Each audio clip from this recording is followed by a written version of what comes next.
नमस्कार दोस्तों, स्टडी 91 पर आप सबका हार्दिक स्वागत अभिनंदन है। जल्दी से सभी लोग फटाफट लाइव आ जाइए और शानदार महत्वपूर्ण प्रश्नों की श्रृंखला को आइए हम सब देखते हैं, ठीक है ना। तो एकदम बिना देरी किए हुए आज के प्रश्नों की श्रृंखला को हम सब शुरू करते हैं। आप सब जो है एकदम दम लगा के, मन लगा के, खूब अच्छे से, कुछ बच्चों ने कमेंट में रिप्लाई भी दिया कि मेरा सर 36 सही है, किसी ने कहा 37 सही है, किसी ने कहा 38 सही है। यदि वास्तविक रूप से ईमानदारी से आपका इतना सही है तो वास्तव में आपको जो है कि आप अच्छी कंडीशन में है। 45 में यदि 38 सही जा रहा है तो आपका कोई भी माई का लाल जो है रोक नहीं सकता आपको एग्जाम क्वालिफाई करने से। यदि ईमानदारी से कर रहे होंगे तो मैं भी ऐसा ही उम्मीद करता हूं और लोग भी अपने जवाब को जरूर से भेजेंगे कि मैं इतना पाया, सर इतने सही हुए। तो कॉपी कलम ले लीजिए और आप अपने को ईमानदारी से लिखते चलिएगा कि कितना सही हुआ, ठीक है ना। 1 2 3 नंबर अपना देते जाइएगा, लास्ट में जोड़ लीजिएगा कितना आया आपका कुल अंक, ठीक। तो चलिए हम सब आज शानदार श्रृंखला को शुरू करते हैं और देखते हैं पहला ही प्रश्न कि मई 2022 में किस फुटबॉल क्लब ने 35वां स्पेनिश लीग खिताब जीता। किसने जीता? रियल मैड्रिड ने जीता, बार्सिलोना ने जीता, या लेवांते ने जीता, या विल्ला रडाल ने जीता। किसने जीता? आपको जो है 35वां स्पेनिश जो है खिताब को किसने जीता? ये स्पेनिश खिताब इसलिए कि स्पेन देश में खेला जाता है, ठीक ना। तो चलिए ये आपको जीतने वाला कौन था? रियल मैड्रिड था, ठीक ना। रियल मैड्रिड ये भी स्पेनिश क्लब है, स्पेनिश फुटबॉल के क्लब है, ठीक ना। फुटबॉल क्लब है, ठीक। ये फुटबॉल क्लब माना जाता है सबसे अमीर क्लबों में से एक माना जाता है रियल मैड्रिड, ठीक ना। रियल मैड्रिड जो है इसने ही अपने चिर प्रतिद्वंदियों को पराजित करते हुए यह खिताब जीता। किसे आपको जो है तो किसे पराजित किया? तो एस्पेरनियोल को पराजित करके ये 4-0 से पराजित करके इसने जीता था। नेक्स्ट देखिए, 12वीं हॉकी इंडिया सब जूनियर पुरुष हॉकी आपको जो है पुरुष राष्ट्रीय चैंपियनशिप 2022 किस राज्य में शुरू हुआ? राज्य में शुरू हुआ, ये नहीं विजेता नहीं पूछ रहा है, ठीक ना बाबू। ये कहा क्या रहा है कि कहां पे आपको जो है 12वीं राष्ट्रीय हॉकी चैंपियनशिप आपको शुरू किया गया है। ये बातें आपको पुरुष हॉकी चैंपियनशिप कहां हुआ? हरियाणा में, गोवा में, भोपाल में, या उत्तर प्रदेश में किस राज्य में आपको शुरू हुआ? तो बताइएगा कि आपको 12वीं पुरुष हॉकी राष्ट्रीय चैंपियनशिप गोवा में आयोजित किया गया, ठीक ना। ये गोवा में आपको आयोजित हुआ। नेक्स्ट देखिए अगले प्रश्न में, 12वीं हॉकी सीनियर वो पुरुष था, ये महिला राष्ट्रीय चैंपियनशिप मई 2022 में किस राज्य में शुरू हुआ है? वो पुरुष था और ये महिला आपको जो है महिला राष्ट्रीय चैंपियनशिप कहां शुरू हुआ? ये बातें पूछ रहा है, ठीक। तो उत्तर प्रदेश, मध्य प्रदेश, उत्तर प्रदेश, हरियाणा या गोवा राज्य में आपको शुरू हुआ, तब आप जवाब दीजिएगा कि यह मध्य प्रदेश राज्य में आपको शुरू हुआ। पुरुष का तो पुरुष मैंने बताया कि पुरुष गोवा में आपको जो है सब जूनियर राष्ट्रीय चैंपियनशिप ये सब गोवा में शुरू हुआ, और ये आपको जो है ये आपको मध्य प्रदेश में जो है सीनियर महिला राष्ट्रीय चैंपियनशिप के शुरुआत आपको कहां से हुए? तो मध्य प्रदेश में हुआ, ठीक। नेक्स्ट देखिए, अब कह निम्न में से किस राज्य की महिला हॉकी टीम ने 12वीं हॉकी इंडिया सीनियर राष्ट्रीय चैंपियनशिप का खिताब जीता? केरल, उड़ीसा, महाराष्ट्र या राजस्थान किसके द्वारा आपको जीता गया? तो उड़ीसा राज्य ने आपको जीता, ठीक ना। उड़ीसा राज्य ने जीता। उपविजेता कौन हुआ? तो उपविजेता आपको केरल था, और कितने से पराजित हुआ? तो 2-0 से आपको पराजित हुआ। 2-0 से पराजित करके उड़ीसा ने जीत लिया आपको जो है सीनियर हॉकी महिला टूर्नामेंट चैंपियनशिप का।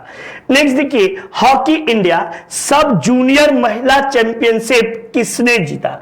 तो ये दिल्ली, केरल, महाराष्ट्र या हरियाणा ने, तब जवाब दीजिएगा। हरियाणा ने यह खिताब आपको जीत लिया। हरियाणा ने किसे आपको जो है पराजित करके, ये भी आपको पूछा है, तो झारखंड को शायद पराजित करके 2-0 से हरियाणा ने जीत लिया। ठीक, तो ये बातें आप सबके लिए है। नेक्स्ट, हाल ही में किस राज्य में ओलंपिक मूल्य शिक्षा कार्यक्रम की शुरुआत हुई? तो ओलंपिक मूल्य आपको शिक्षा कार्यक्रम के उड़ीसा में, पश्चिम बंगाल में, केरल में या तेलंगाना में किस राज्य में आपको शुरुआत हुई? तब आप इस प्रश्न का जवाब जो है ये दीजिएगा कि इसकी शुरुआत आपको उड़ीसा में हुई। ठीक ना, उड़ीसा की राजधानी भुवनेश्वर है। ठीक, इसकी शुरुआत यदि बात की जाए, ये आपको जो है राष्ट्र वैश्विक स्तर पर ओलंपिक खेल के, तो ओलंपिक की शुरुआत जो है ये आपको कब हुई थी? ओलंपिक की शुरुआत तो ये प्राचीन काल में एथेंस था इसके लिए जिम्मेदार। प्राचीन काल में एथेंस से शुरुआत हुई थी। एथेंस ग्रीस की राजधानी है। ये किसकी राजधानी है? तो ग्रीस की राजधानी है। ठीक ना, लेकिन आधुनिक काल में, आधुनिक समय में आपको जो है इसकी शुरुआत कहां पे हुई? तो आधुनिक समय में इसकी शुरुआत 1894 ईस्वी में आपको पेरिस से इसकी शुरुआत हुई। कहां से? पेरिस, फ्रांस से इसकी शुरुआत हुई।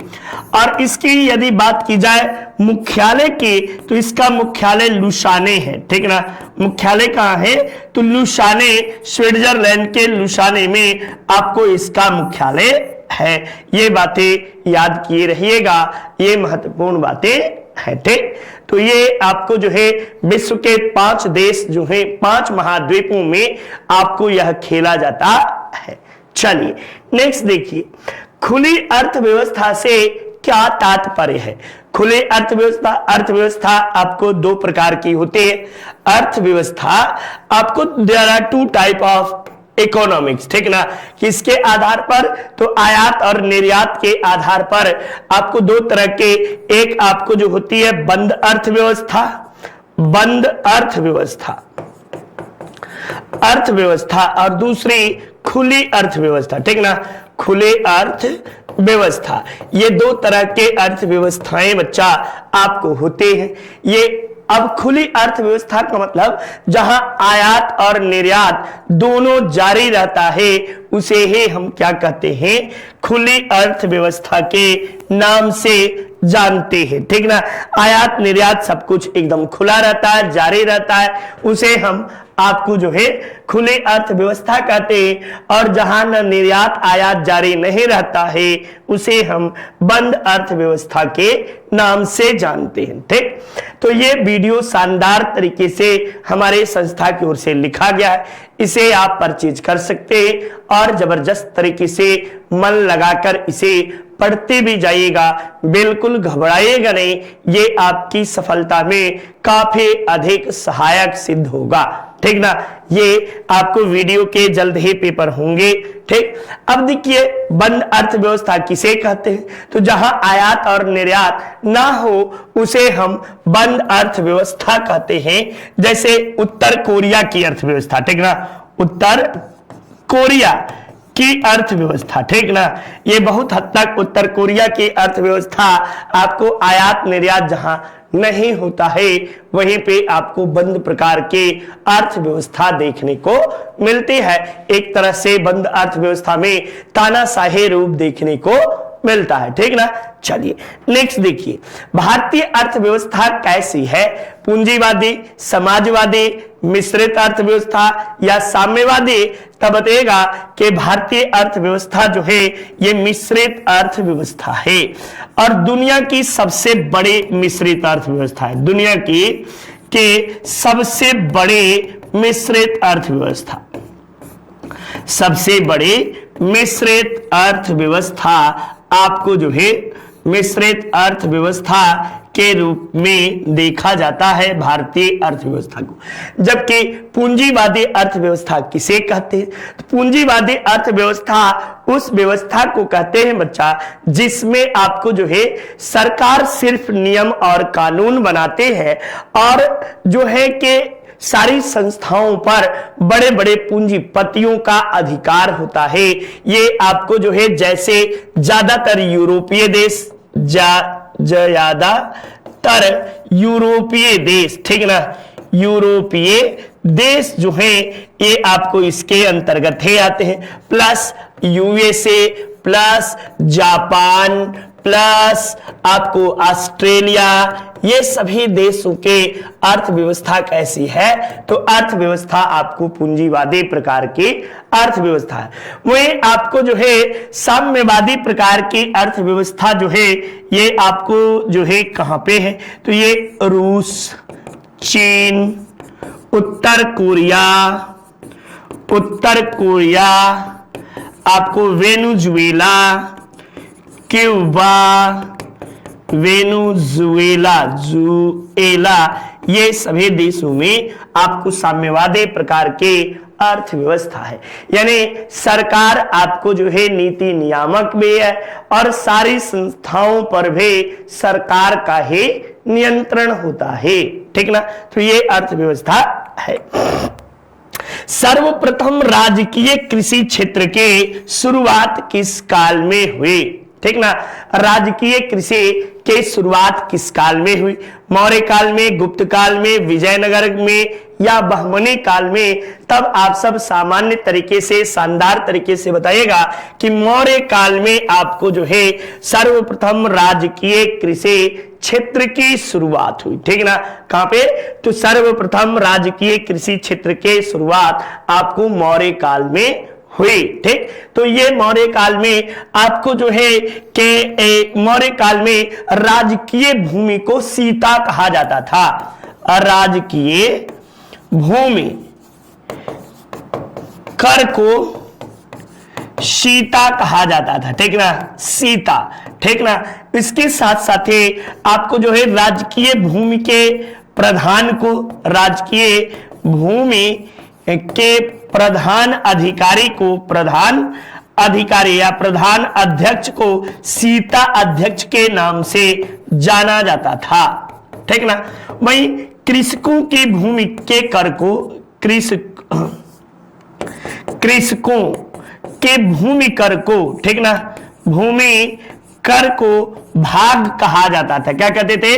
भाग कहा जाता था। और भाग जो था ये उपज का 1/6 भाग लिया जाता था। उपज का 1/6वां भाग आपको लिया जाता था। तो ये सारी बातें आप सब लर्न करते चलिएगा। राजकीय भूमि आपको जो है ये कहा जाता था। तो ये आप सबके लिए बहुत ही बड़ा ही शानदार प्रश्न है। ये आपको यूपीएससी में ये प्रश्न पूछा गया है। चलिए नेक्स्ट, भारत में गरीबी रेखा को परिभाषित करने का प्रथम प्रयास कब किया गया? यानी पहली बार गरीबी रेखा को आपको परिभाषित करने का प्रयास 1941, 1962, 2010 या 1973 ईस्वी में कब किया गया? तो पहली बार 1962 ईस्वी में अलख समिति, नाम सुने होंगे, ठीक ना, अलख समिति के द्वारा आपको पहली बार अलख समिति द्वारा इसे पहली बार परिभाषित करने का प्रयास किया गया, ठीक ना। गरीबी रेखा से संबंधित ये पहला आयोग था, अलख आयोग, और इसी अलख समिति के द्वारा 1962 ईस्वी में जब आपको पंडित जवाहरलाल नेहरू देश के प्रधानमंत्री थे तो उसी समय आपको पहली बार परिभाषित करने का प्रयास किया गया। राष्ट्रीय रोजगार गारंटी योजना का शुभारंभ कब हुआ?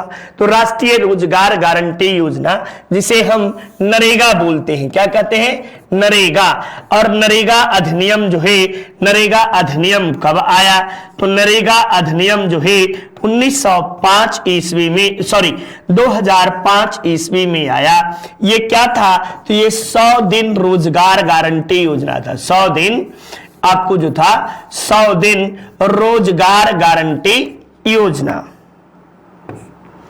रोजगार गारंटी योजना था, ठीक ना, गारंटी योजना के रूप में यह जाना जाता है।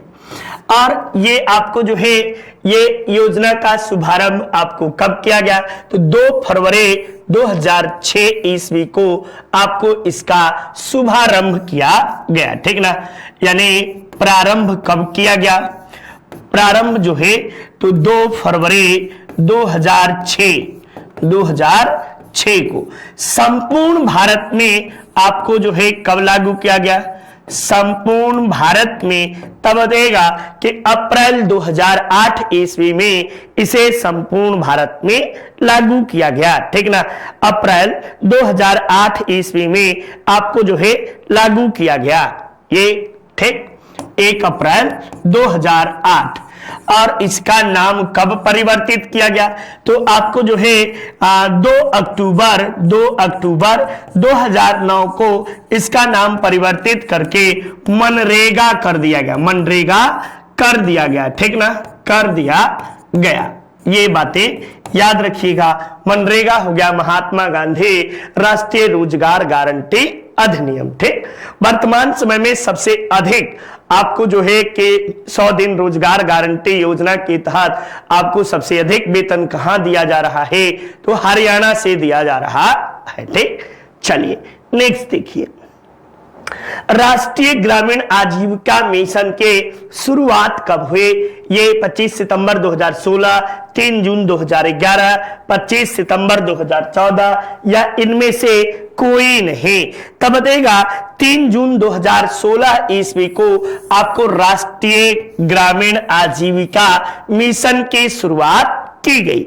इस मिशन का मुख्य उद्देश्य जो था ग्रामीण गरीब परिवारों के देश की आपको जो है मुख्य धारा से जोड़ना और विभिन्न कार्यक्रमों में इनको जो है कि आय की वृद्धि करना, विभिन्न आय जो कार्यक्रम है उसके जरिए आय की वृद्धि करना है राष्ट्रीय ग्रामीण आजीविका मिशन का मुख्य उद्देश्य था, ठीक। नेक्स्ट देखिए, राष्ट्रीय कौशल विकास एजेंसी, ये भी कई बार प्रश्न पूछ चुका है।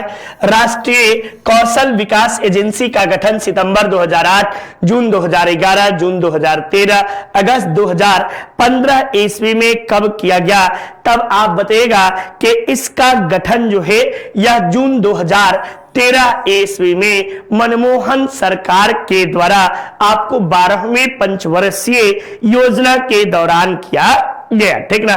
12वीं पंचवर्षीय योजना के दौरान इसका गठन किया गया, ठीक। 12वीं पंचवर्षीय योजना।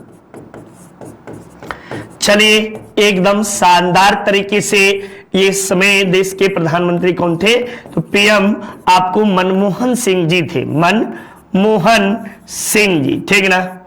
मनमोहन सिंह जी आपको उस समय देश के प्रधानमंत्री थे और इन्हीं के समय में राष्ट्रीय कौशल विकास एजेंसी की शुरुआत आपको की गई। UPSSC वीडियो शानदार तरीके से हमारी संस्था की ओर से पढ़ाया गया है, इसे आप परचेज कर सकते हैं और आपके सुनहरे भविष्य में ये काफी लाभदायक भी होगा। नेक्स्ट देखिए, ये किस अनुच्छेद में आहार पौष्टिकता एवं प्राथमिक स्वरूप का प्रावधान किया गया है, ठीक ना। तो ये आपको जो है अनुच्छेद 32, अनुच्छेद 45, अनुच्छेद 50 या अनुच्छेद 47। तब भैया ये राष्ट्र आपको जो है आहार एवं पौष्टिकता एवं प्राथमिक स्वरूप का प्रावधान आर्टिकल नंबर 47 में किया गया है, जबकि आर्टिकल नंबर 32 में संवैधानिक उपचारों का अधिकार का उल्लेख है, जिसे आपको डॉक्टर भीमराव अंबेडकर साहब ने संविधान की आत्मा कहकर संबोधित किया है। लेकिन आर्टिकल 47 जो है ये आपको किस बात का उल्लेख करता है, तो कहता है पोषाहार स्तर और जीवन स्तर को ऊंचा उठाने और लोक स्वास्थ्य में अभिवृद्धि करने की बात आपको जो है इसके द्वारा किया जाता है, ठीक ना। तो ये महत्वपूर्ण बातें रही। भारत की जनसंख्या विश्व की कुल जनसंख्या का कितना प्रतिशत है? तो आप सबको बता दें कि भारत का जनसंख्या जो है ये विश्व में दूसरा, चीन के बाद आपको विश्व का दूसरा स्थान है। चीन के बाद दूसरा स्थान आपको जो है, दूसरा स्थान जनसंख्या के मामले में है। और विश्व का हर छठा व्यक्ति, विश्व का आपको छठवां व्यक्ति जो है, छठवां व्यक्ति भारतीय है। ये बातें भी याद रखे रहिएगा। और कुल जनसंख्या का आपको जो है 17.5% जो है ये भारत के जनसंख्या है। कितना? तो 17.5% जनसंख्या ये भारत की जनसंख्या है। अंत्योदय योजना कब प्रारंभ हुआ? तो अंत्योदय योजना सर्वप्रथम जो है ये सर्वप्रथम कब शुरू हुआ था? तो सर्वप्रथम राजस्थान सरकार के द्वारा हुआ था। राजस्थान सरकार द्वारा आपको जो है, सरकार द्वारा आपको शुरू किया गया था। और उस समय भैरव सिंह शेखावत जो थे ये राजस्थान के मुख्यमंत्री हुआ करते थे, ठीक ना। उन्हीं के समय आपको अंत्योदय योजना की शुरुआत हुई। लेकिन केंद्र सरकार द्वारा आपको जो है, केंद्र सरकार द्वारा 2009 ईस्वी में आपको जो है अंत्योदय योजना की शुरुआत की गई। और उस समय आपको प्रधानमंत्री कौन थे? तो अटल बिहारी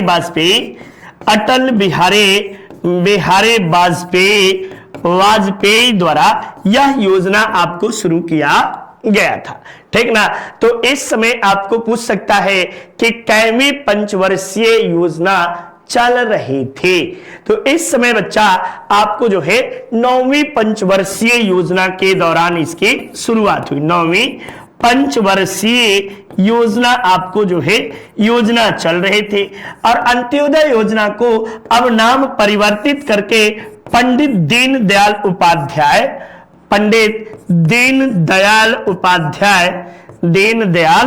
उपाध्याय आपको योजना कर दिया गया है, अंत्योदय योजना कर दिया गया है। इसका मुख्य उद्देश्य जो है पंक्ति में खड़ा अंतिम व्यक्ति को लाभ देना, ठीक ना। अंत्योदय योजना में यानी पंक्ति में जो सबसे गरीब व्यक्ति है उस तक लाभ पहुंच पाए, यही इस योजना का मुख्य उद्देश्य बताया गया है।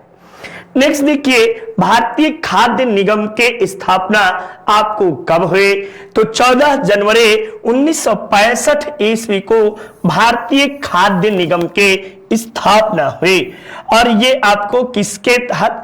तब बताएगा कि ये आपको जो है तीसरी पंचवर्षीय योजना, तृतीय पंचवर्षीय योजना के दौरान आपको जो है इसके स्थापना हुई थे, FCI थे। तो ये बातें आप सब याद रखे रहिएगा। किस वर्ष मध्याह्न भोजन कार्यक्रम आपको कक्षा 1 से 8 तक प्रारंभ किया गया? ये मध्याह्न भोजन कार्यक्रम को MDM के नाम से मिड डे मील, MDM इसे मिड डे मील कहते हैं। इसकी शुरुआत आपको कब हुई थी? तो इसकी शुरुआत जो है ये 15 अगस्त 1995 ईस्वी को हुई थी, ठीक ना। लेकिन संपूर्ण भारत में इसे कब लागू किया गया? तो संपूर्ण भारत में इसे 1997-98 ईस्वी में आपको देश के सभी ब्लॉकों में लागू कर दिया गया। अब पूछ रहा है कि मध्याह्न भोजन कार्यक्रम 1 से 8 तक कब लागू किया गया? तब आप जवाब दीजिएगा कि अप्रैल 2002 में आपको 1 से 8 तक संपूर्ण भारत में इसे लागू कर दिया गया। नेक्स्ट, राष्ट्रीय खाद्य सुरक्षा विधेयक राष्ट्रपति ने कब स्वीकृत दिया? ये 12 जुलाई 2012, 13 जुलाई 2013 या आपको 7 जुलाई 1998, 10 सितंबर 2013। तब इस प्रश्न में आप बताएगा कि राष्ट्रीय सुरक्षा विधेयक जो है ये आपको खाद्य सुरक्षा विधेयक ये आपको कब दिया गया? तो ये कब दिया गया है भाई? 12 जुलाई मेरे दिमाग में भी देख लीजिएगा। 10 सितंबर 2013 ईस्वी को राष्ट्रीय खाद्य सुरक्षा विधेयक जो है 10 सितंबर 2013 ईस्वी को आपको जो है राष्ट्रीय खाद्य सुरक्षा विधेयक पर राष्ट्रपति ने स्वीकृति आपको दी। इस योजना का मुख्य उद्देश्य क्या था? तो एक गरिमामयी जीवन जीने के लिए लोगों को जो है कि वास्तविक या उचित मूल्य पर आपको साधन उपलब्ध कराना, यानी आपको जो है भोजन उपलब्ध कराना है। ये इस राष्ट्रीय खाद्य सुरक्षा मिशन का या विधेयक का मुख्य उद्देश्य था।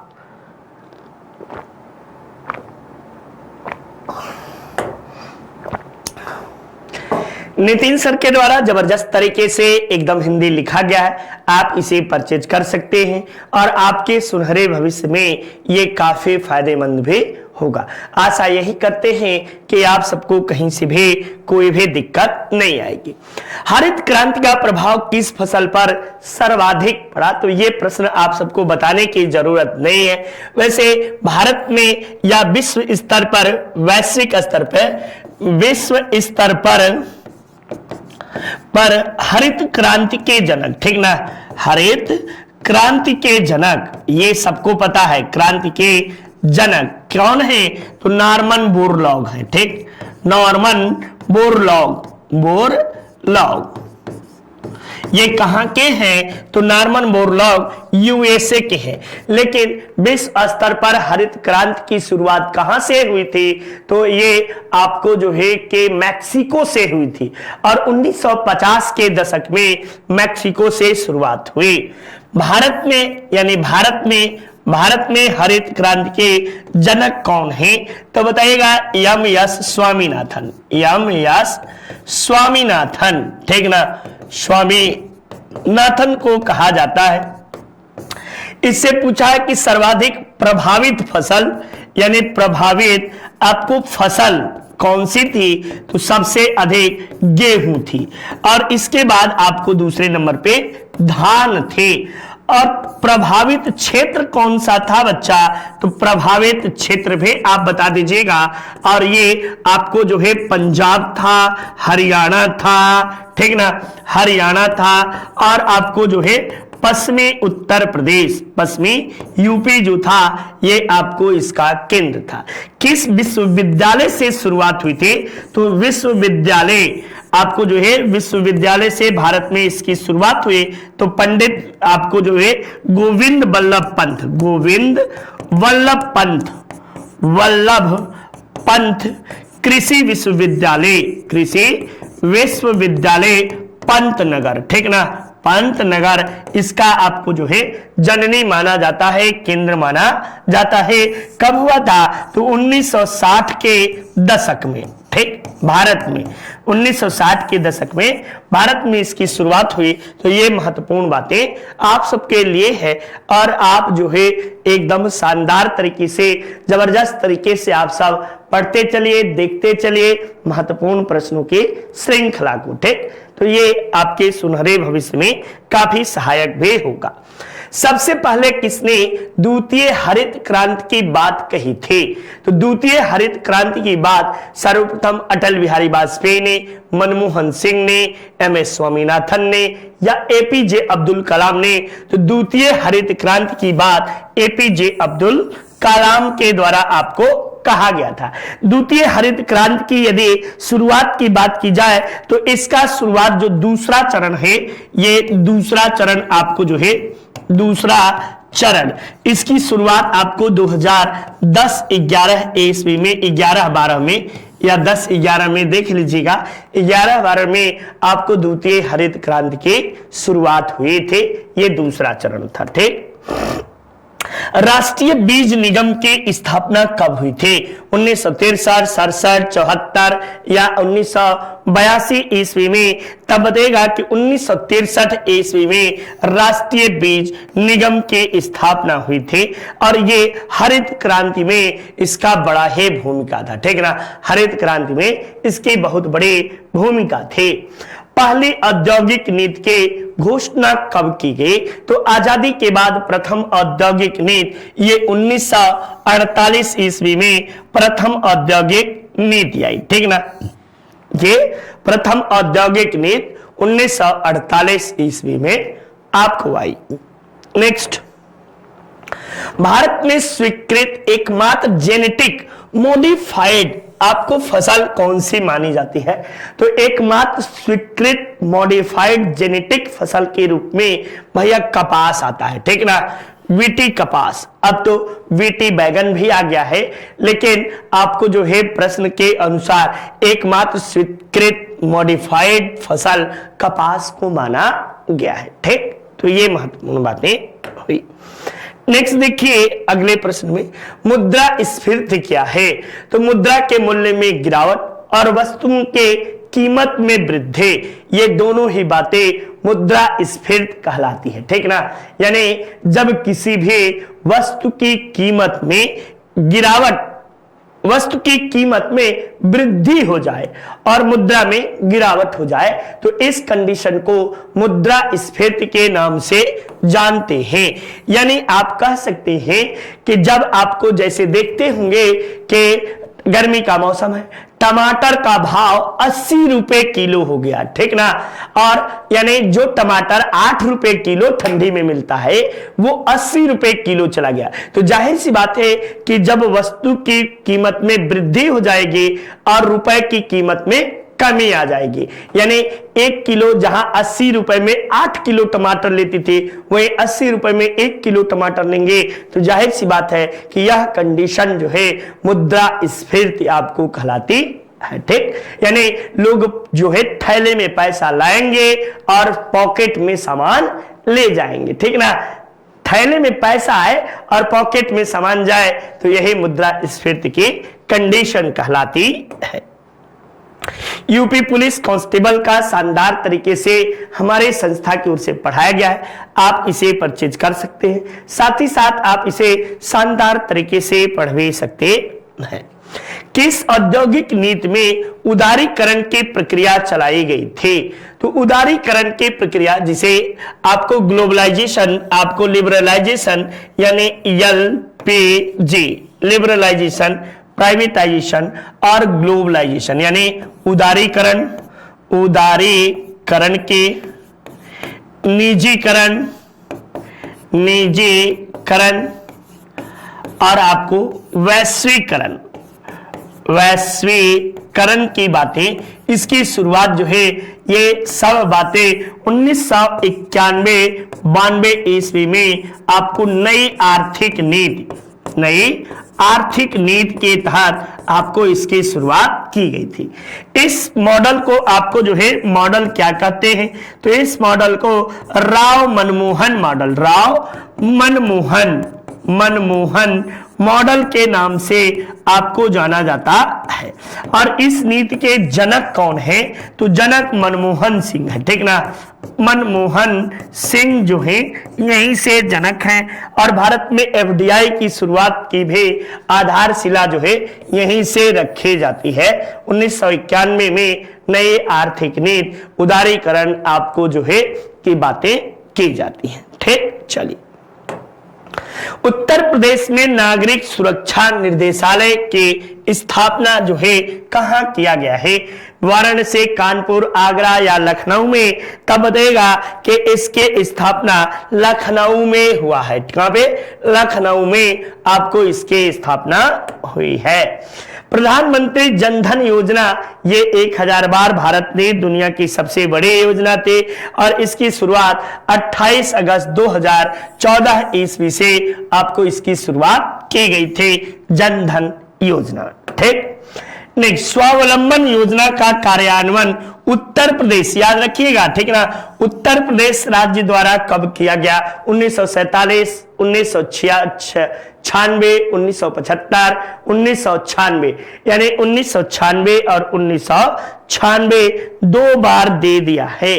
तब ऐसे स्थिति में आप जो है यह जवाब आपको जो है उत्तर प्रदेश में स्वावलंबन योजना जो है ये 1996 ईस्वी में इसके शुरुआत की गई थी। तो आप दो में से कोई एक मान लो, यही चौथा मान लो, इसको 93 कर दो, ठीक ना, इसको 94 कर दो, ठीक। 1994 96 में उत्तर प्रदेश के किस शहर में स्वाधार केंद्र स्थापित किया गया है? इलाहाबाद, कन्नौज, वृंदावन या आगरा? तो आप जवाब दीजिएगा कि वृंदावन में आपको जो है उत्तर प्रदेश के स्वाधार केंद्र के स्थापना वृंदावन में किया गया है। भारत में सोसाइटी रजिस्ट्रेशन एक्ट कब अस्तित्व में आया? तो सोसाइटी रजिस्ट्रेशन एक्ट आजादी से पूर्व है आपको जो है आ गया था, और 1960 ईस्वी में लॉर्ड कर्जन के शासनकाल में आपको लॉर्ड आपको जो है लॉर्ड कैनिंग के कार्यकाल में आपको जो है सोसाइटी एक्ट आया था, और ये एक्ट जो है के बड़ा ही इंपॉर्टेंट था। इसी एक्ट के तहत आप किसी भी संस्था का रजिस्ट्रेशन करा सकते थे। साथ ही साथ NTA NET national eligibility test और यूपी टेट की भी श्रृंखला हमारे संस्था की ओर से जबरदस्त तरीके से पढ़ाई गई है। आप इसे परचेज कर सकते हैं और आप इसे पढ़ सकते हैं। राष्ट्रीय सामाजिक सहायता कार्यक्रम की शुरुआत कब किया गया? 1991 में, 1992 में या 1995 ईस्वी में? जल्दी से बताइए आप सब, ठीक ना।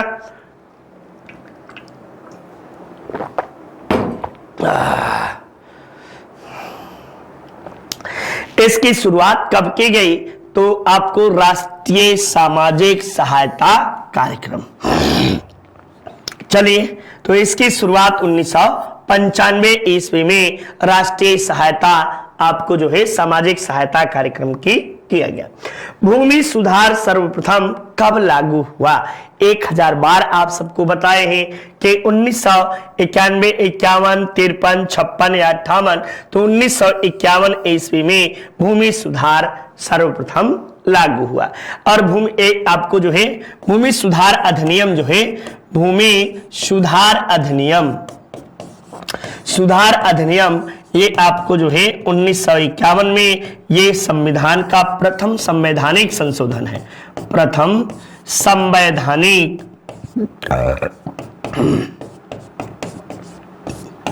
संशोधन माना जाता है। और ये आपको जो है कि ये आपको 1951 ईस्वी में है। इसी के तहत आपको 9वीं अनुसूची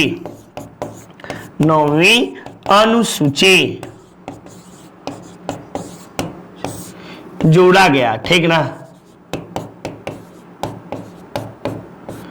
ये बातें आप सब याद रखिएगा, 9वीं अनुसूची में आपको इसको जोड़ा गया है। और भूमि सुधार का जनक यानी आपको भूदान आंदोलन का जनक जो है, आंदोलन का जनक किसे कहते हैं? तब आचार्य विनोबा भावे को, ठीक ना। आचार्य विनोबा भावे जो है यही है। और इसकी शुरुआत कहां से हुई थी? तो शुरुआत जो है पंचमपल्ली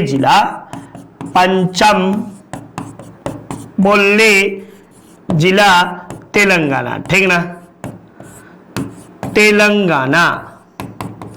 ये जो है पंचमपल्ली से आपको तेलंगाना से 1951 ईस्वी में इसकी शुरुआत हुई। किस अवधि को भारत की जनसंख्या में तीव्र जनसंख्या वृद्धि का समय कहते हैं? तो 1971 से 81 में ये द्रुत गति से एकदम तूफानी रफ्तार में जनसंख्या वृद्धि हो रही थी। तब आप ऑप्शन के अनुसार क्या करेंगे? तो ऑप्शन के अनुसार 1951 से 81 तक जो है ये तीव्र जनसंख्या वृद्धि का समय रहा था। ठीक ना, ये बातें याद रखिएगा। जनसंख्या 2011 के अनुसार भारत का लिंगानुपात कितना है?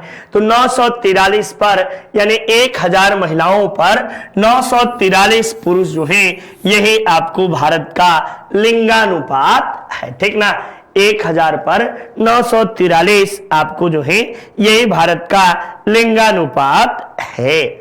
नेक्स्ट देखिए, सर्वाधिक लिंगानुपात किस राज्य का है? तो केरल का सर्वाधिक लिंगानुपात है। सबसे न्यूनतम कहां का है? तो आपको जो है हरियाणा का लिंगानुपात सबसे कम है। नेक्स्ट देखिए, भारत में जनसंख्या विस्फोट के स्थिति कब बनी थी?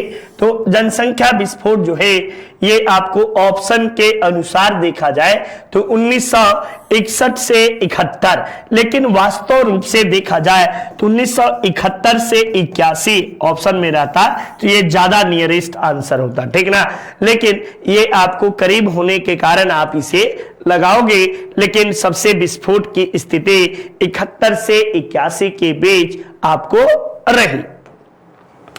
योजना आयोग की रिपोर्ट 2013 के अनुसार अखिल भारतीय स्तर पर गरीबी का प्रतिशत कितना है? तो भारत में गरीबी का प्रतिशत 23.7% जो है ये 2013 के अनुसार भारत में गरीबी का प्रतिशत बताया गया। ठीक ना, ये सॉरी 21.9 23.7 रंगराजन समिति के अनुसार था, और बाद में आपको जो है के इसे बदला गया 21.9। नितिन सर के द्वारा हैंड रिटेन नोट्स है, शानदार तरीके से इसे पढ़ाया गया है। आप इसे परचेज कर सकते हैं और अपने पढ़ाई में विशेष रूप से इसे आपको मदद मिल सकती है। रंगराजन समिति जो कि 2011, 10, 11, 12 में भारत में कितने प्रतिशत लोग गरीब थे? ये रंगराजन समिति के अनुसार कितने प्रतिशत लोग गरीब थे? तो 29.5% लोग जो थे ये आपको क्या थे? तो गरीब थे। ये बातें आप लोग याद रखिएगा। भारत में नियमित जनगणना कब से की जा रही है?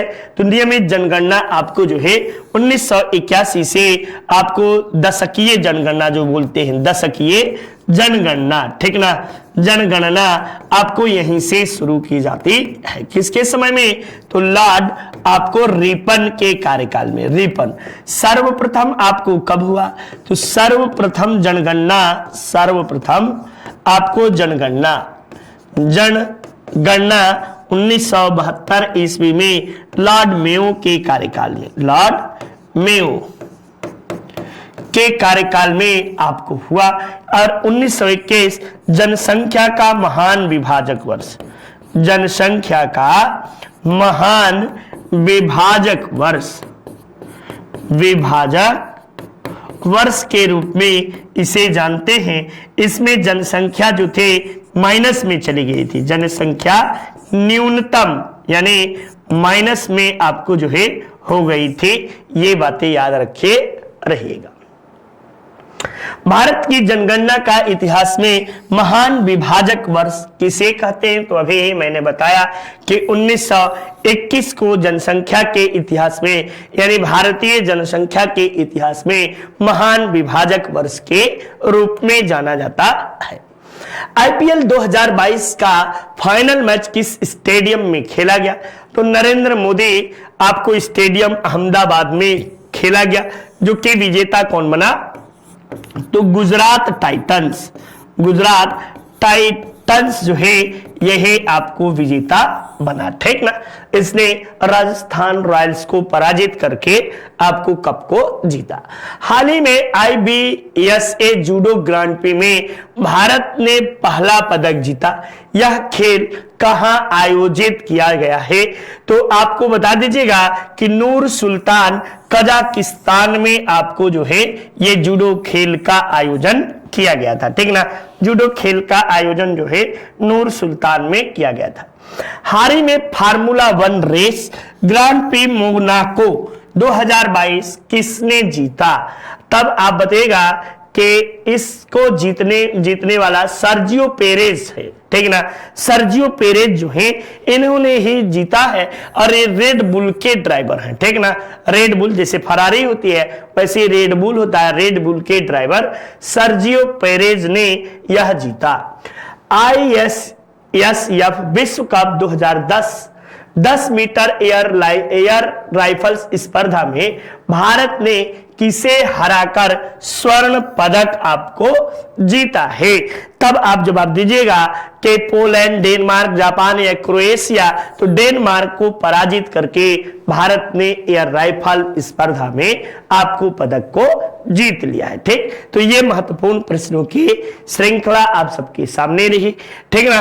तो एकदम जबरदस्त तरीके से हमारी संस्था की ओर से लेखपाल की किताब लिखी गई है। लेखपाल का डेट टल गया है, अभी भी मौका है, जिन लोगों ने फायदा नहीं लिया है वो अभी भी मंगा सकते हैं और लाभ ले सकते हैं, ठीक। तो जबरदस्त तरीके से लिखा गया है।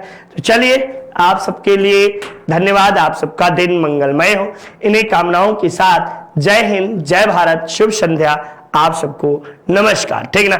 लेकिन एक बार रिपोर्ट जरूर से भेज दीजिएगा कि आप कितना पाए हैं, ठीक। ईमानदारी पूर्वक जो लोग रोज अभ्यास करते हैं, इनमें से कुछ लोग ऐसे हैं जो दिन में भी आते हैं, शाम को भी रहते हैं, तो वो लोग खासकर अपने अभ्यास को जरूर से देखते चले कि आप कितने पानी में हैं, कितना चीजें पा सकते हैं, ठीक ना। जय हिंद, जय भारत।